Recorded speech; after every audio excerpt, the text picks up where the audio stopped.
Hi, ನಮಸ್ಕಾರ ಎಲ್ಲರಿಗೂ. ಇವತ್ತು ನಮ್ಮ ಅಕ್ವೇರಿಯಂ ತೋರಿಸ್ತಾ ಇದ್ದೀನಿ ನೋಡಿ.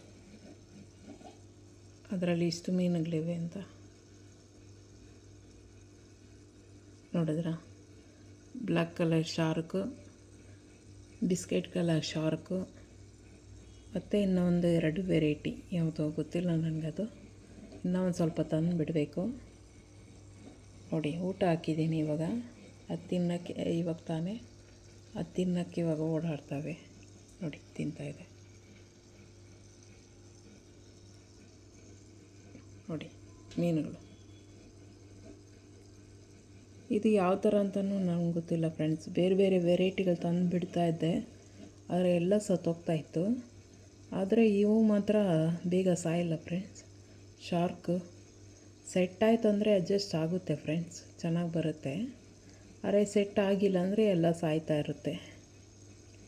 ಅದರಲ್ಲಿ ನೋಡಿ ಮನೆ ಇಕ್ಕಿದ್ದೀನಿ, ಅದನ್ನು ಮೀನು ತಿರುಗಿಸ್ತಾ ಇದೆ ಹೋಗಿ ನೋಡಿ. ಈ ಥರ ಇಕ್ಕಿದ್ರೆ ಫಿಶ್ ಒಳಗಡೆ ಹೋಗಿ ರೆಸ್ಟ್ ಮಾಡುತ್ತೆ ನೋಡಿ. ಕಲ್ಲುಗಳು ಯಾವಾಗೂ ನೀಟಾಗಿ ಇಟ್ಕೊಂಡಿರಬೇಕು ಫ್ರೆಂಡ್ಸ್, ಇಲ್ಲಾಂದರೆ ಮೀನುಗಳು ಸತ್ತೋಗ್ತವೆ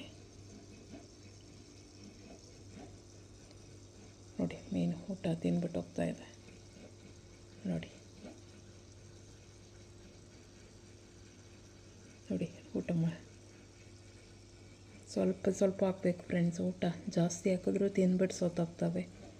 ಕರೆಕ್ಟಾಗಿ ಮೇಂಟೆನೆನ್ಸ್ ಮಾಡಬೇಕು ಫ್ರೆಂಡ್ಸ್, ಇಲ್ಲಾಂದರೆ ತುಂಬ ಕಷ್ಟ ಆಗುತ್ತೆ, ಉಳಿಯಲ್ಲ. ಎಷ್ಟು ಬೇಕೋ ಅಷ್ಟು ಊಟ ಹಾಕ್ಕೋಬೇಕು, ಹೇಗೆ ಬೇಕೋ ಅವಾಗ ನೋಡ್ಕೋಬೇಕು ನೋಡಿ. ಇದೊಂದು ಕಲರು ನೋಡಿ, ಇಲ್ಲೊಂದು ಕಲರ್ ಇದೆ, ಆ ಕಲರ್ ಒಂದು ನೋಡಿ. ಇನ್ನು ಇದು ಬ್ಲ್ಯಾಕ್ ಶಾರ್ಕ್ ದೊಡ್ಡದು, ಇದು ಬಿಸ್ಕೆಟ್ ಕಲರ್ 4, ಬ್ಲ್ಯಾಕ್ 2, ಅವೆರಡು ಇದೆ ಫ್ರೆಂಡ್ಸ್ ನೋಡಿ. ಹೀಟ್ರ್ ಇದೆ, ಕೋಲ್ಡ್ ಆದಾಗ ಹೀಟ್ರ್ ಹಾಕ್ತೀವಿ. ಅದು ಹೇರ್ ಫಿಲ್ಟ್ರ್ ಮಾಡೋದು ನೀರನ್ನ, ಅದಿದೆ. ಲೈಟು ನೋಡಿ ಎಷ್ಟು ಚೆನ್ನಾಗಿದೆ, ನೋಡೋಕ್ಕೆ ಎಷ್ಟು ಖುಷಿ ಆಗುತ್ತೆ ನನಗೆ. ಮೀನು ನೋಡಿ ತಿರುಗ್ತಾ ಇದೆ ಅದು ಮನೇನ. ಅದು ಇದ್ರ ಥರ ಚಕ್ರ ಥರ ಇರುತ್ತೆ, ಅದನ್ನು ಹೋಗಿ ತಿರುಗಿಸ್ದಾಗ ತಿರುಗ್ತಾ ಇರುತ್ತೆ ಫ್ರೆಂಡ್ಸ್. ಈ ವಿಡಿಯೋ ನಿಮ್ಗೆ ಇಷ್ಟ ಆಗಿದರೆ ಲೈಕ್ ಮಾಡಿ, ಸಬ್ಸ್ಕ್ರೈಬ್ ಮಾಡಿ ಫ್ರೆಂಡ್ಸ್. Bye friends.